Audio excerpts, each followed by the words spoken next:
The fortress of Kethvalur rose from the volcanic plains like a wound in reality itself. Its walls were forged from obsidian and reinforced with alloys that the Galactic Union had never seen before. The Vorax had held this fortress for 300 years, and in that time, not a single assault had breached its outer walls. They called it the Unbreakable Fang, and for 3 centuries, that name had held true. Commander Marcus Cole stood at the front of the human assault force, his eyes fixed on the distant spires. Behind him, 2,000 soldiers waited in silence.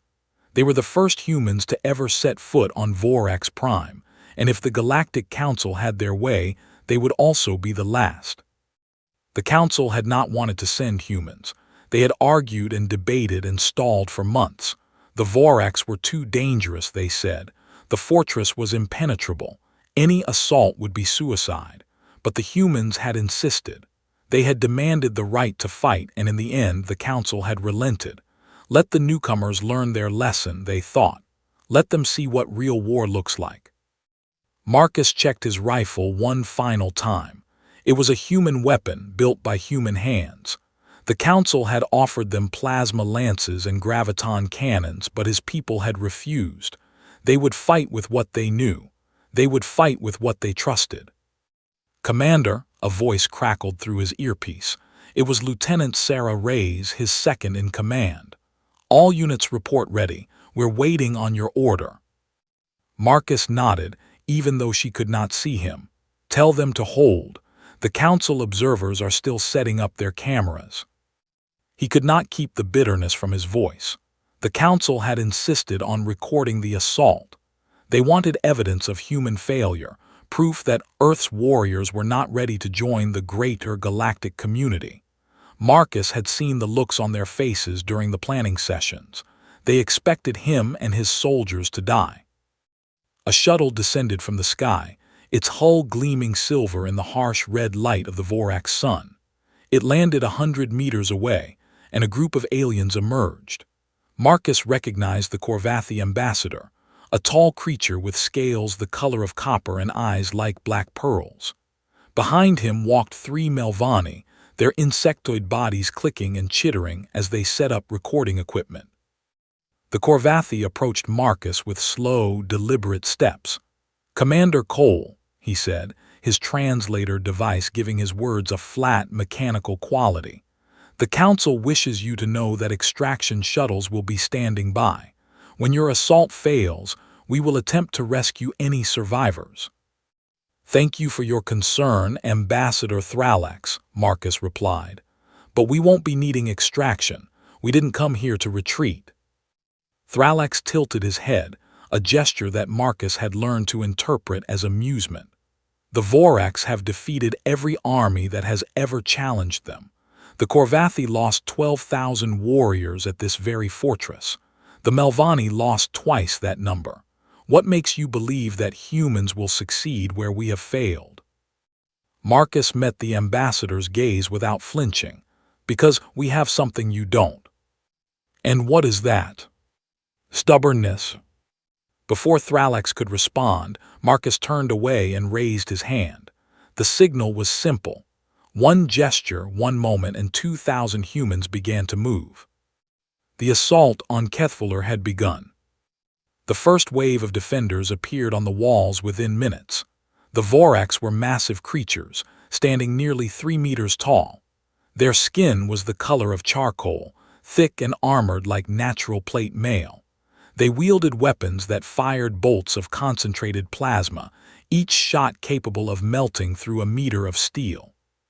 The plasma fire rained down on the advancing humans, turning the volcanic rock beneath their feet into rivers of molten glass. Soldiers fell. Marcus saw Private Chen take a direct hit and vanish in a flash of light. Sergeant Williams was struck in the shoulder, his entire arm disintegrating before he even had time to scream. But the humans did not stop. They did not slow down. They spread out across the field, using the uneven terrain for cover, and they kept moving forward. "Alpha Team, concentrate fire on the eastern tower," Marcus shouted into his communicator. "Bravo Team, cover their advance. Charlie Team with me." He broke into a run, his boots pounding against the hot rock. Plasma bolts sizzled past his head, close enough that he could feel the heat on his skin. He did not care. Fear was a luxury he could not afford. The humans reached the base of the wall in less than 10 minutes. It was the fastest any assault force had ever covered that distance. The council observers, watching from their safe position behind the lines, could not believe what they were seeing.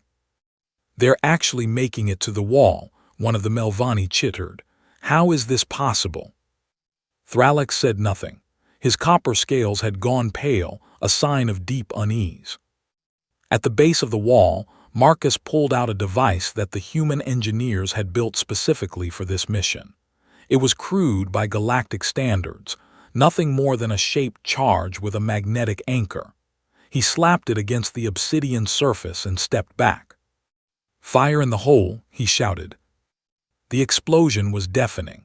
The obsidian wall, which had stood for 300 years, cracked and shattered. A hole appeared, large enough for 3 soldiers to pass through at once. The humans poured through. Inside the fortress, the fighting became close and brutal. The Vorax were larger and stronger, but the humans were faster and more adaptable. They fought in teams, covering each other, creating crossfires that the Vorax could not escape. They used grenades and flashbangs and smoke screens, tools that the Vorax had never seen before. Marcus found himself facing a Vorax warrior in a narrow corridor. The creature was enormous, its body blocking out the light from the glowing crystals that lined the walls. It roared at him, a sound like thunder and grinding stone. He did not hesitate. He dropped to one knee, aimed at the creature's leg, and fired. The bullet struck the joint between armor plates and the Vorax stumbled. Before it could recover, Marcus was on his feet again, driving his combat knife into the gap between its neck and shoulder. The Vorax fell. "Commander," Sarah's voice came through his earpiece. "We've secured the eastern quadrant, but there's something you need to see." "What is it?" "Prisoners, sir. They're not Vorax. They're not any species I recognize." Marcus changed direction, moving through the corridors until he found Sarah's position. She was standing in front of a massive iron door, her rifle still raised. Behind the door he could hear voices. Weak, frightened voices. "Open it," he ordered. The door groaned as it swung open. Inside, huddled in the darkness, were dozens of creatures. They were small, barely reaching Marcus's waist, with skin the color of moonlight and eyes that glowed faintly blue. They flinched as the light from the corridor fell upon them. "Please," one of them whispered in broken galactic common. "Please, no more pain." Marcus lowered his weapon. "We're not here to hurt you," he said softly. "We're here to help." The creatures looked at him with a mixture of hope and disbelief. They had been prisoners for a long time. They had forgotten what rescue looked like. Sarah stepped forward, her voice gentle. "Can you tell us who you are, where you came from?" The creature who had spoken before slowly rose to its feet. "We are the Thessari," it said. "Our world was destroyed by the Vorax 50 years ago. We thought we were the last of our kind." Marcus felt a cold anger settle in his chest. The Galactic Council had never mentioned the Thessari. They had never spoken of prisoners or genocide. They had only talked about the strategic importance of the fortress, about the need to contain Vorax expansion. "Get them out of here," he ordered Sarah. "Find medics, find food, find whatever they need. These people are under our protection now." As Sarah began organizing the evacuation, Marcus turned back to the corridor. The fighting was not over yet. The Vorax were still defending the inner keep, and there was still much blood to be shed. But now he had a new reason to fight. It was not just about proving humanity's worth to the Council anymore. It was about something more important. It was about justice. The inner keep of Kethvalar was a maze of darkness and death. The Vorax had retreated to their final stronghold, and they were fighting with the desperation of cornered predators. Every corridor was a trap, every shadow held danger, and the humans were paying in blood for every meter they advanced. Marcus led Charlie team through the heart of the fortress, stepping over the bodies of fallen Vorax and fallen humans alike. The air was thick with smoke and the smell of burned flesh. His lungs burned, his muscles ached, and a deep cut on his forehead kept dripping blood into his left eye. He did not stop. He could not stop. The Thessari prisoners were being evacuated, but there were still more cells to find, more innocents to rescue. The Vorax had been keeping secrets, and Marcus intended to uncover every single one. Commander were picking up strange readings from the lower levels, Corporal Kim reported. She was the team's tech specialist, a young woman with steady hands and sharper eyes. There's some kind of energy source down there. Big one. Can you identify it? Negative, sir. It doesn't match anything in our databases, but the power output is massive. Whatever it is, it could power a small moon. Marcus considered his options. The main objective was the command center, where the Vorax leadership was holed up. But an unknown power source could mean anything from a weapon to a shield generator. He could not afford to leave it unchecked. Kim, take half the team and investigate that energy source. Report anything you find. The rest of you with me. We're going to end this. The team split and Marcus continued toward the command center. The corridors grew narrower, the walls pressing in like they were trying to crush the intruders. The lighting changed too, shifting from the pale glow of crystal to a deeper, redder luminescence that seemed to pulse like a heartbeat. They encountered resistance at every turn. Vorax warriors, their black eyes burning with hatred, threw themselves at the humans with reckless fury. They were no longer fighting to win. They were fighting to take as many enemies with them as possible. Private Torres fell with a plasma bolt through his chest. Sergeant Morrison was crushed beneath a falling Vorax that she had just killed.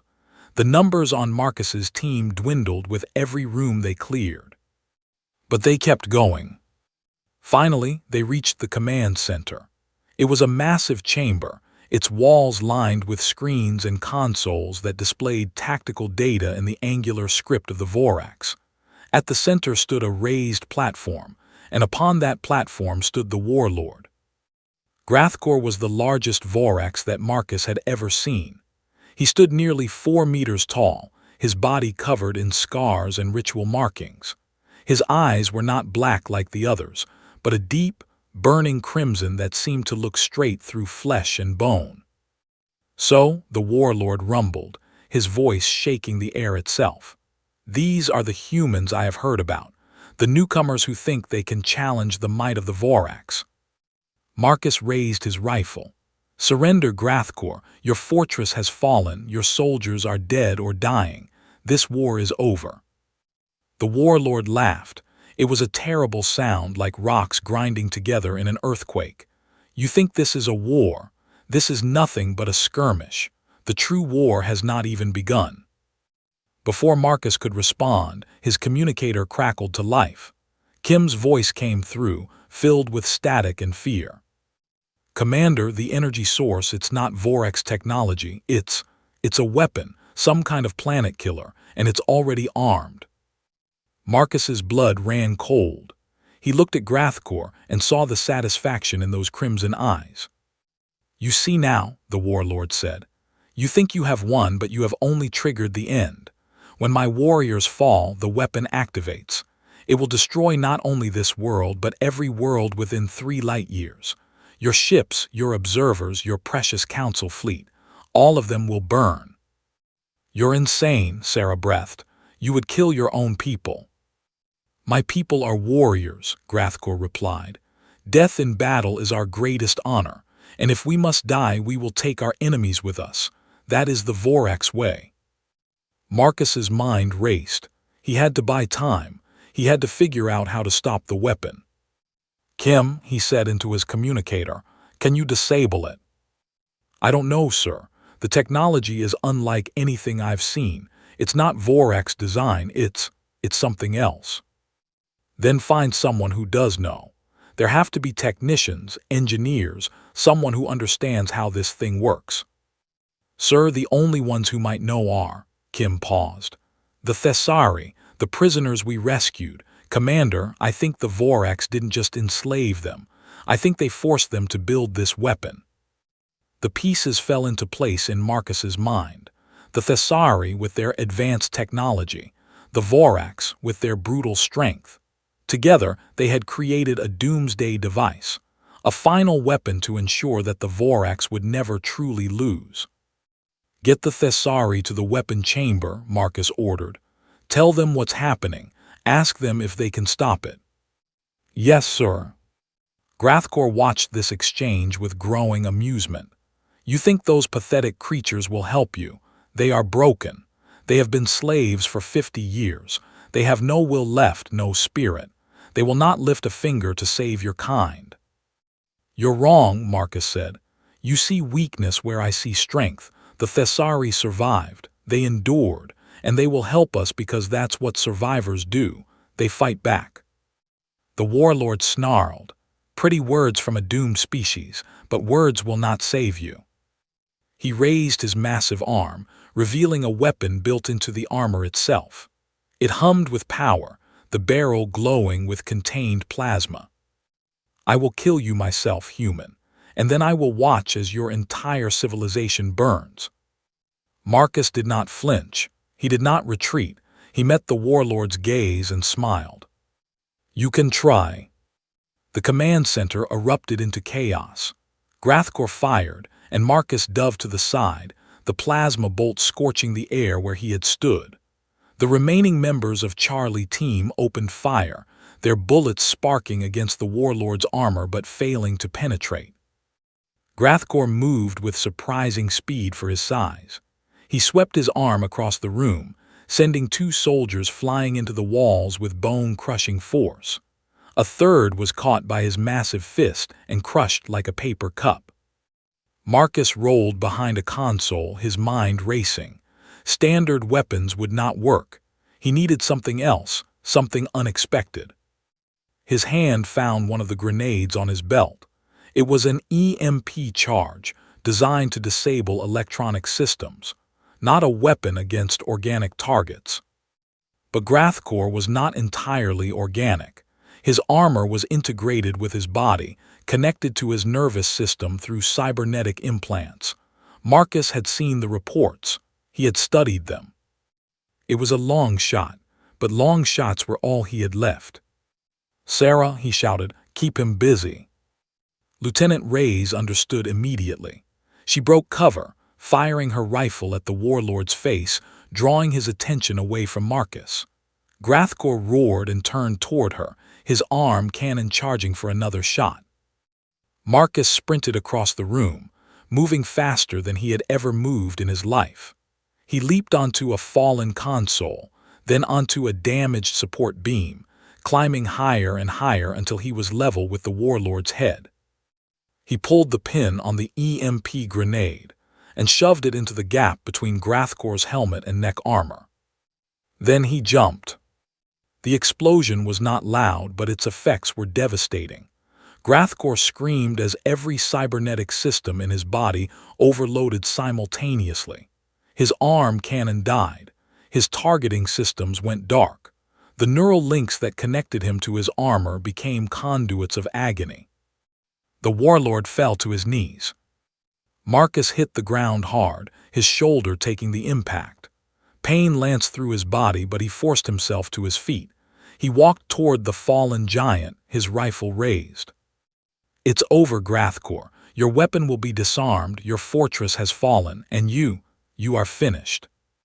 The warlord looked up at him with hatred burning in his crimson eyes. This changes nothing, he rasped.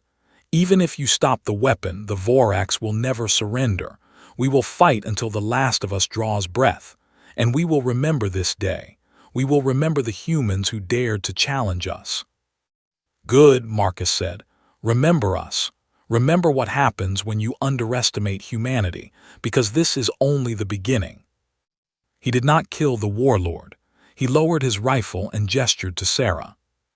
Secure him. He's going to face justice. real justice, not execution, not martyrdom. He's going to stand trial for what he's done to the Thessari and everyone else his people have hurt. Sarah nodded and moved to restrain the fallen warlord. As she worked, Marcus's communicator crackled again. "Commander," Kim's voice came through, breathless with relief. "The Thessari did it. They shut down the weapon. We're safe." Marcus closed his eyes. For a moment, just one moment, he allowed himself to feel the weight of what they had accomplished. They had won. Against all odds, against all expectations, humanity had won. But as he opened his eyes and looked around the ruined command center, he knew that this victory was only the first step of a much longer journey. The council chamber on Station Nexus Prime had never been so silent. Hundreds of delegates from dozens of species sat in their designated seats, their eyes fixed on the central platform where Commander Marcus Cole stood with his surviving soldiers. Behind them, the rescued Thessari huddled together, their pale skin glowing faintly in the artificial light. Ambassador Thralax rose from his seat, his copper scales catching the light as he moved. His face was unreadable, but Marcus could sense the tension in his movements.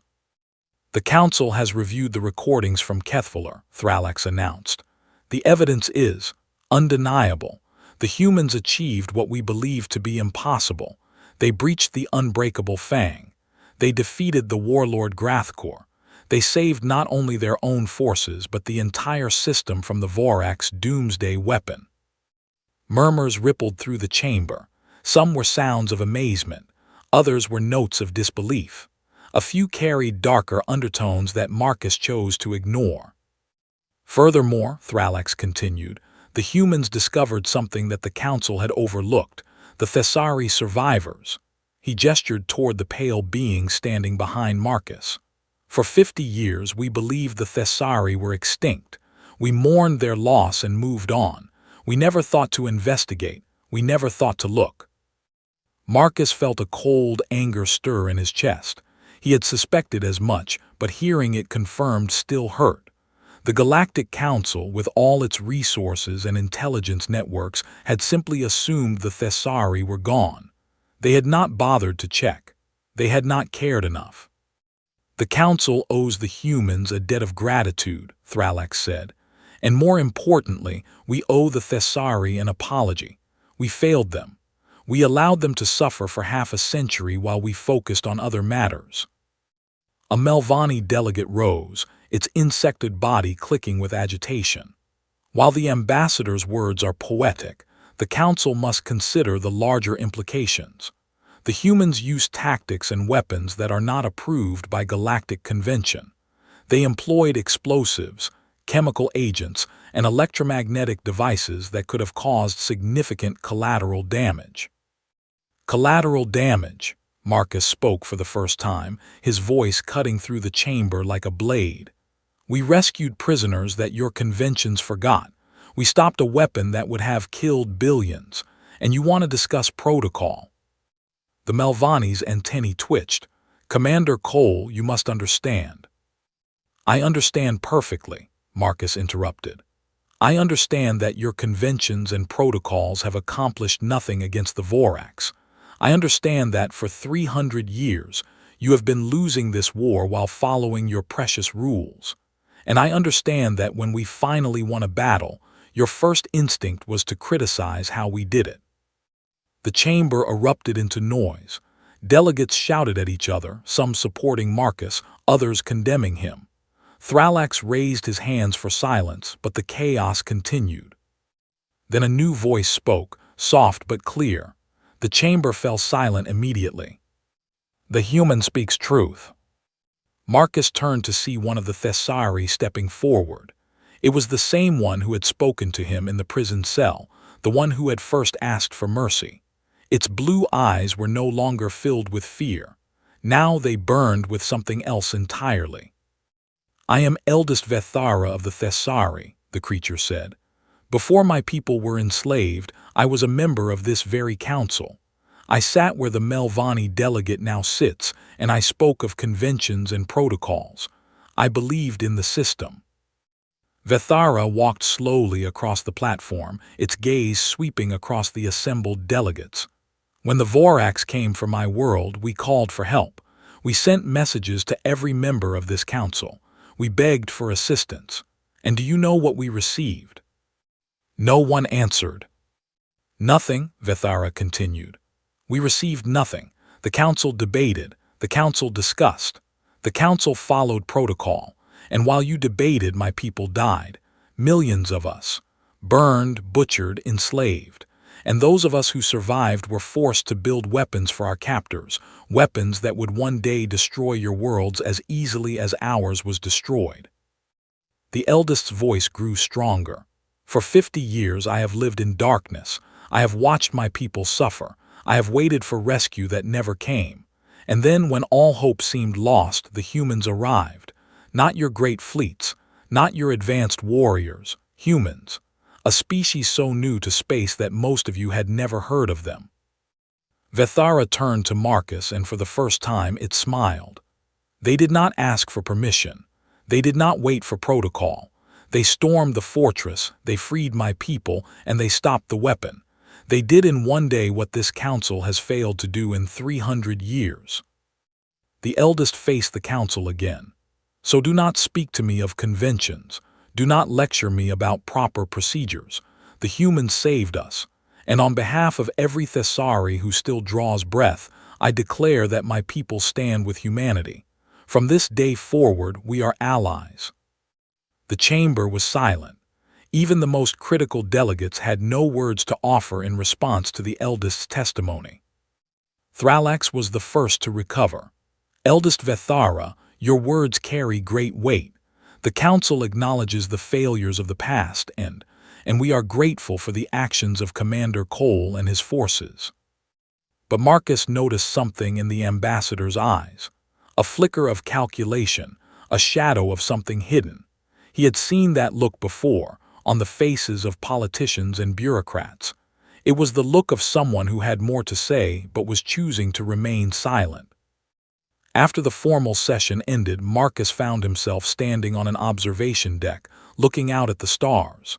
The station orbited a gas giant, its swirling clouds of orange and red filling half the viewport. It was beautiful, he supposed, but he could not appreciate beauty. Not now. You don't trust us? He turned to find Thralax approaching. The Korvathi ambassador moved with surprising grace for his size, his scales reflecting the starlight in patterns that seemed almost hypnotic. Should I? Marcus asked. Thralax stood beside him, also gazing out at the stars. Perhaps not. The council has not earned your trust. We have made mistakes. Mistakes, Marcus repeated. You abandoned the Thessari for 50 years. You expected us to die at Kethvalar, and even after we won, your first response was to criticize our methods. Those are not mistakes, Ambassador. Those are choices. Thralax was silent for a long moment. Then he spoke, his voice lower than before. There are things you do not know, Commander, things the Council has kept hidden, even from its own members. Marcus turned to face him fully. Then tell me. Not here, not now. Thralax glanced around as if checking for listeners. There are those on the Council who did not want the assault on Kethvalar to succeed. They did not want humans to prove themselves, and they certainly did not want the Thessari to be rescued. Why? Because the Thessari know things. They have seen things during their captivity that certain parties would prefer to remain secret. Thralax's black eyes met Marcus's gaze. The Doomsday Weapon, Commander, the technology that powered it. It was not Vorax design. It was not Thessari design either. Then whose was it? Thralax's scales shifted color, becoming darker. It was ours. The Korvathi developed that technology 300 years ago, before the war with the Vorax began. We gave it to them as a gift, a peace offering to end the conflict before it started. Marcus felt his blood run cold. You armed them. You gave them the means to destroy entire systems. We thought it would deter aggression. We thought they would never use it. Thralax's voice was heavy with regret. We were wrong, And when we realized our mistake, we covered it up. We let the Council believe the Vorax had developed the weapon themselves. Why are you telling me this? Because I am tired of lies, Commander. Because your people have shown me what courage looks like. And because, Thralax paused, because there are others on the Council who will do anything to keep this secret. They view you and the Thessari as threats. They may already be planning to remove those threats. Marcus's hand instinctively moved toward the sidearm at his hip. Are you warning me, Ambassador, or threatening me? Warning you. I hope you can tell the difference. Thralax began to turn away, then stopped. Be careful, Commander Cole. The battle at Kethvalar was only the beginning. The war you are about to fight will be far more dangerous, and your enemies will not always be Vorax. With those words, the ambassador walked away, leaving Marcus alone with the stars and his thoughts. He had come to this station as a hero. Now he understood that he was also a target. And the greatest threat might not come from outside the council chambers, but from within. The attack came 3 days later. Marcus was in his quarters when the alarms began to sound. He grabbed his weapon and rushed into the corridor, where he found Sarah already armed and waiting. What's happening? He demanded. Unknown hostiles on the station, she replied, her voice calm despite the chaos around them. They appeared out of nowhere. No ships on sensors, no warning. They're targeting the Thessari quarters. Marcus did not hesitate. Move. They ran through the corridors of Nexus Prime, passing terrified delegates and confused security officers. The station's defenses were designed to protect against external threats. They were not prepared for an attack from within. When they reached the Thessari quarters, Marcus's worst fears were confirmed. The doors had been blasted open, and the sounds of combat echoed from inside. He could hear the high-pitched screams of the Thessari, mixed with the deeper roars of their attackers. The attackers were Vorax, but they were different from the warriors he had fought at Kethvalar. These were smaller, faster, and they moved with a precision that spoke of elite training. Assassins, not soldiers. How did they get on the station? Sarah muttered as she took cover behind a bulkhead. Someone let them in, Marcus replied grimly. Someone on the council. He raised his rifle and stepped into the doorway. The first assassin saw him too late. Marcus's bullet caught it in the throat, and it fell without a sound. The second assassin turned and fired, but Marcus was already moving, rolling behind an overturned table while Sarah provided covering fire. The firefight was brutal and close. The Vorax assassins were skilled, but they had not expected human opposition. They had been told their targets would be undefended. They had been told wrong. One by one, the assassins fell. Marcus took 3 of them himself, while Sarah accounted for 2 more. By the time the station security finally arrived, the battle was over. But the cost had been high. 4 Thessari lay dead, their pale bodies staining the floor with silver blood. Among them was an elder who had been teaching the younger ones about their lost homeworld. Another was barely more than a child. Vethara knelt beside the fallen, its blue eyes filled with grief. Again, the eldest whispered. Again, my people die while others look away. Marcus placed a hand on Vethara's shoulder. Not this time. This time we find who did this, and we make them pay. The investigation was swift and thorough. The Vorax assassins had used personal cloaking devices to board the station, technology that the Council had banned years ago. But the ban meant nothing if someone on the inside was willing to provide the devices. Marcus followed the trail with single-minded determination. The cloaking devices had energy signatures that could be traced.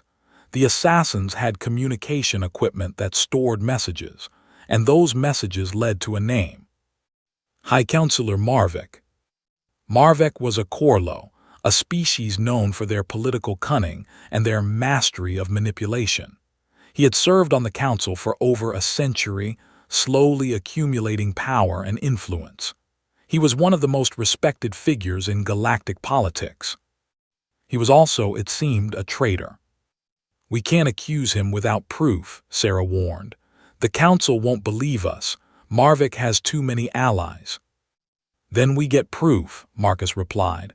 "Corporal Kim, can you access the station's security systems?" Kim looked uncomfortable. "Officially, no, unofficially," she shrugged. "Give me an hour." It took her 45 minutes. By the time she was done, they had recordings of Marvick meeting with Vorax agents in a hidden section of the station. They had records of funds being transferred to accounts controlled by Vorax sympathizers. And they had a holographic message in which Marvick himself ordered the assassination of the Thessari survivors. "Why?" Sarah asked as they reviewed the evidence. "Why would he do this?" "The Thessari know too much," Marcus said. "They know about the Korvathi weapon. They know that the Council's member species have been arming the Vorax for centuries. If that information becomes public, it destroys the Council's authority. It reveals them as hypocrites and war profiteers." So Marvick decided to eliminate the witnesses. "And us probably. We're the ones who rescued them. We're the ones asking questions." Marcus stood up. "It's time to bring this to the Council."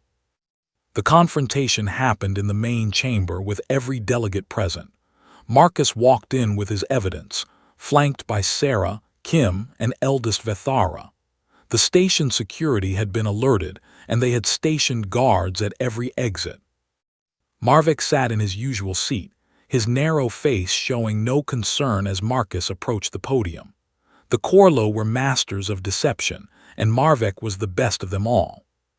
"Commander Cole," he said smoothly, "I understand you have something to share with the Council." "I do."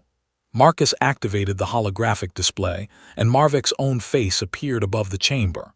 The recording began to play, and with each word the atmosphere in the room grew more tense. By the time it ended, several delegates were on their feet, shouting accusations.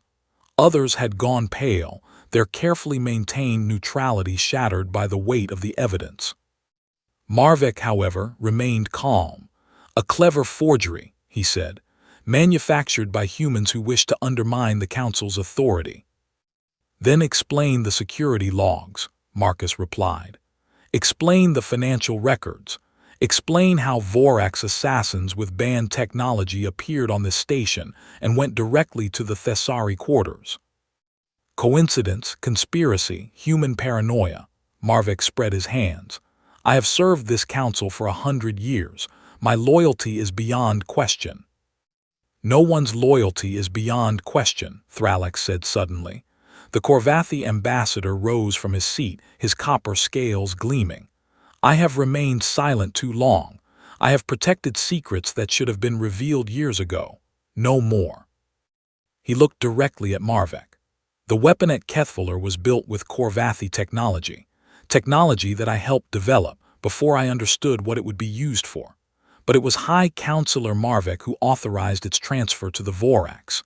It was Marvick who covered up the truth when the weapon was deployed against civilian populations. And it was Marvick who has been secretly funding Vorax operations for decades, using them as a tool to maintain his own power." The chamber exploded into chaos. Delegates screamed at each other. Security officers rushed toward Marvick's seat, and Marvick himself finally lost his composure, his narrow face twisting with rage. "You fool," he hissed at Thralax. "You have doomed us all. The Vorax are not our enemies. They are our instruments. Without them, how will we maintain order? How will we keep the lesser species in line?" "By treating them as equals," Marcus said quietly. "By earning their trust instead of exploiting their weakness. By being worthy of leadership instead of just claiming it." Marvick laughed bitterly. "Idealistic nonsense. The galaxy does not work that way." "Maybe it should." Marcus stepped forward.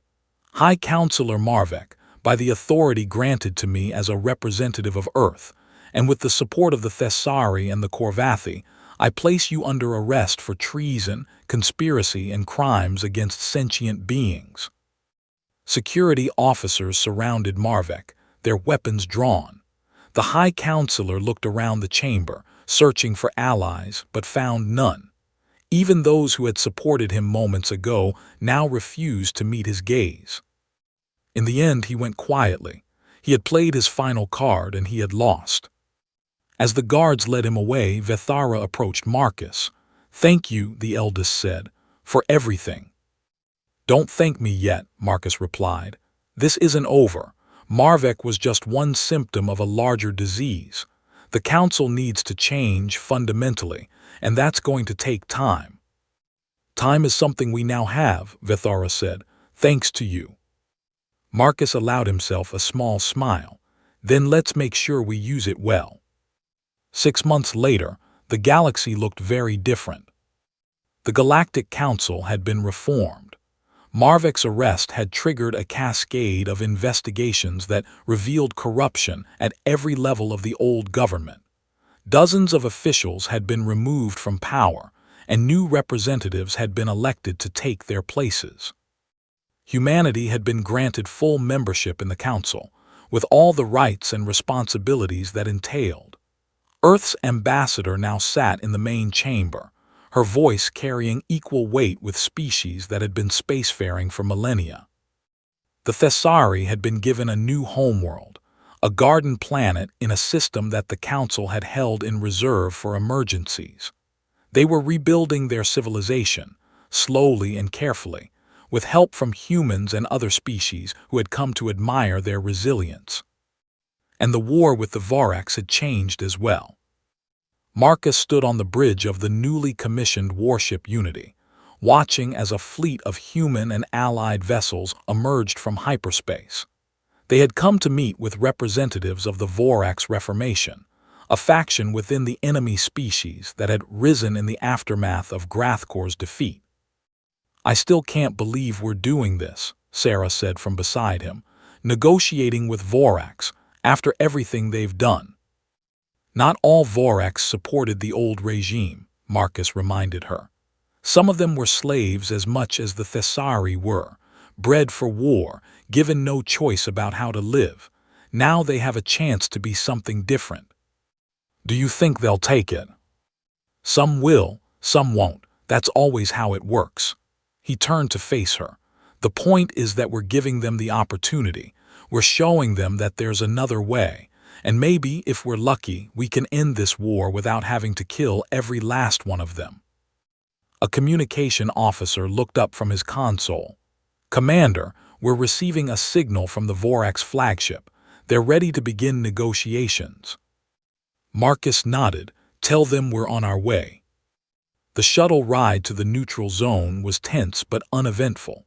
Marcus was accompanied by Sarah, Kim, and Ambassador Thralax, who had become one of humanity's strongest advocates in the Reformed Council. They were met by eldest Vethara, who had insisted on being part of any peace negotiations. "The Thessari have more reason than anyone to hate the Vorax," Vethara had said. "That is why our voice must be heard. If we can forgive, perhaps others can as well." The negotiations took place on a space station that had been hastily constructed for the occasion. It was neutral ground, owned by no faction and protected by ships from multiple species. The Vorax representatives were waiting in the main conference room when Marcus and his party arrived. The leader of the Reformation was a female Vorax named Kethvala. She was smaller than the warriors Marcus had fought, her skin a lighter shade of gray, and her eyes were not black or crimson but a deep, thoughtful blue. She wore no armor, only simple robes that marked her as a scholar rather than a soldier. "Commander Cole," she said as he entered, "I have heard much about you, the warrior who brought down the unbreakable Fang, the human who defeated Warlord Grathkor in single combat." "It wasn't single combat," Marcus replied honestly. "I had help. I always have help. That's something humans learned a long time ago. We're stronger together than we are alone." Kethvala tilted her head, a gesture that reminded Marcus painfully of Ambassador Thralax. "An interesting philosophy, one that my people have struggled to understand. For us, strength has always been personal, individual. The strongest warrior leads and the weak follow or die." That philosophy has brought your people to the edge of destruction, Vethara said quietly. The eldest stepped forward, its blue eyes meeting the Vorax leader's gaze without flinching. My world burned because of it. My people were enslaved because of it. Do you truly wish to continue down that path? Kethvala was silent for a long moment. When she spoke again, her voice was softer. No, that is why I am here. That is why the Reformation exists. We see now that the old ways lead only to death. But change is difficult. Many of my people still cling to the traditions of our ancestors.